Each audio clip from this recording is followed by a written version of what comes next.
ภาวนานี่แปลว่าพัฒนาเปลี่ยนแปลงจิตของตนให้ดีขึ้นให้บริสุทธิ์ขึ้นแต่การจะบริสุทธิ์ได้ก็ต้องมีศีลเป็นหลักศีลเป็นหลักศีลต้องบริสุทธิ์ในเบื้องต้นคือเฮามาเนี่ยเฮาก็รักษาศีลบริสุทธิ์มีบ่ผู้ใดนั่งปฏิบัติธรรมไปแล้วย่านตำรวจมาจับกับว่าสมมุติว่าผิดศีลขอลักของเขาเนี่ยนะขอตัวขอลักนี่นะนั่งไปรถโอ้ตำรวจมาบ่จักไว้ทางหลังเว้ยระแวงอยู่แม่นละบ่ศีลบ่บริสุทธิ์เนี่ยมันระแวงคันมันระแวงมันก็บ่เกิดความสงบในบัดเนี่ยเพราะว่าพุ่นพระแว่พี่เลยคันเฮาบ่ได้เฮ็ดหยังผิดมาเนี่ยเฮาก็นั่งนิ่งอยู่สมมุติอันนี้บ่จะจุไปเฮ็ดได้สมมุติว่าลงไปผัดเอามากอกจิกหัวกันซ่าจังซี่หมอนั่นคิดว่ามึงเด้อตอนนั่งสมาธิกูสิเอามากอกจิกโลดว่าหมู่บ่นั่งอยู่ทั้งหลังจังซี่ระแวงอยู่จักหมู่สิจิกตอนไหนแม่นน่ะวะนั่นบ่บริสุทธิ์เลยได้นะฮะมันต้องมีพื้นฐานจากศีล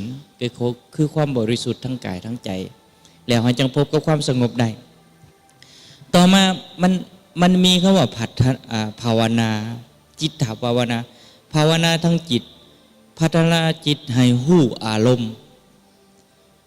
ณ์ของเจ้าของอารมณ์ดีก็ให้ฮู้อารมณ์อยากให้ก็ให้ฮู้อารมณ์คิดลิษยาต่างๆก็ให้ฮู้เมื่อเฮาฮู้ทันมันจะบ่คิดต่อคือเฮาคิดอยู่นั่งอยู่ดีๆนะเฮาคิดบ้าอยู่วัดเฮาเนี่ยก็ปานนี้เนี่ยได้พักผ่อนแล้วได้เนี่ยบ่ได้มาฟังเทศน์แบบนี้ได้เนี่ยแม่นได้ว่าเขานะเฮาก็ได้มีโอกาสท่องหนังสือได้เนี่ยจิตมันก็ฟุ้งซ่านเพราะฉะนั้นสมถะหลักของการสมถะกรรมฐานคือเป็นอุบายหนึ่งที่เฮ็ดให้จิตนิ่งได้เอาหน่อยเฮ็ดให้จิตนิ่งอย่างคือเขาหน่อยได้ว่า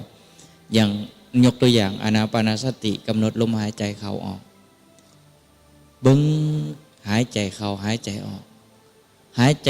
เอาไปมาจิตนิ่งเข้าตัวจะเย็นบางเวลาบางพองบางช่วงจะเกิดตัวเบาก็ขออนุญาตเนาะว่าบ่สุภาพเนาะคือก้นบ่ได้จุพื้นนี่ก็มีได้บางเถื่อได้สภาวะมันเกิดนั่นอย่าว่าเจ้าของวิเศษได้อย่าว่าเจ้าของได้ชาญได้ญาณได้หาได้เป็นสภาวะที่มันปิติคือว่านั่งไปนั่งมาเนี่ย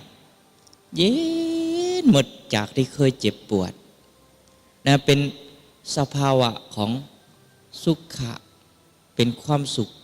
ที่เกิดจากจิตมีสมาธิจิตนิ่งคันคนโบจิตโบนิ่งนี่ก็นั่งก็ปวดขาปวดแข้งปวดแอวเอาอยู่หันแหละ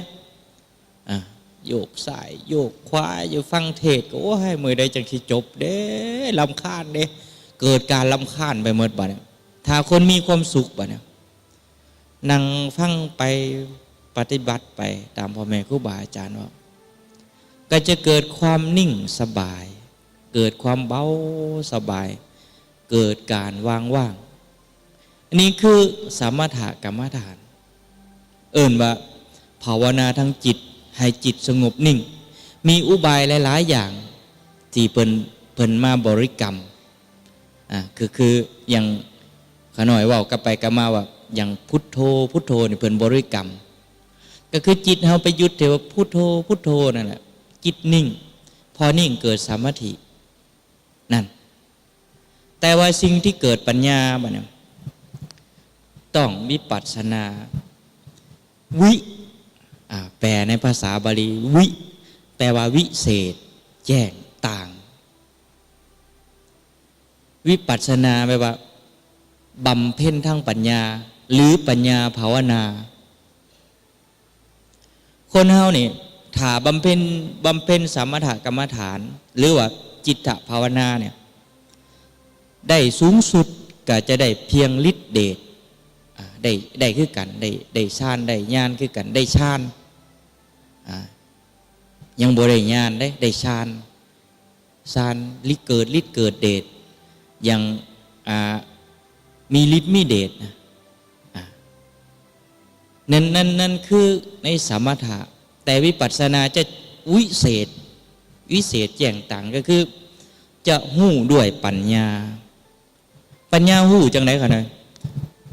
บ่ต้องหู้ยังหลายหู้โตเฮาเดียวนี่นะเฮาเดียวนี่นะเป็นเพียงสมมุติสื่อคือขน้อยเนี่ยก็สื่อยังคุลี่อยู่บ้านพ่อแม่เอิ้นหำน้อยอย่าหัวได้ บอกความจริงตอนตะกี้เอิ้นว่าหำน้อยไปกลางบ้านเขาเอิ้นลินบักลี่บวชมาแล้วเป็นยาคุลีเป็นสมมุติให้เอิ้นกันในโลกแต่ว่ามาเบิ่งในถ้ำบ่นี่เฮาเป็นหยังบ่เนี่ยเป็นเพียงรูปหนึ่งที่อยู่ในโลกนี้ที่ประกอบด้วยดินน้ำลมไฟบริเวณตัวตนของเฮาได้นี่เด้เห็นบ่คันเฮาพิจารณาว่าบ่แม่นตัวตนของเฮาการยึดมั่นถือมันก็จะลดลง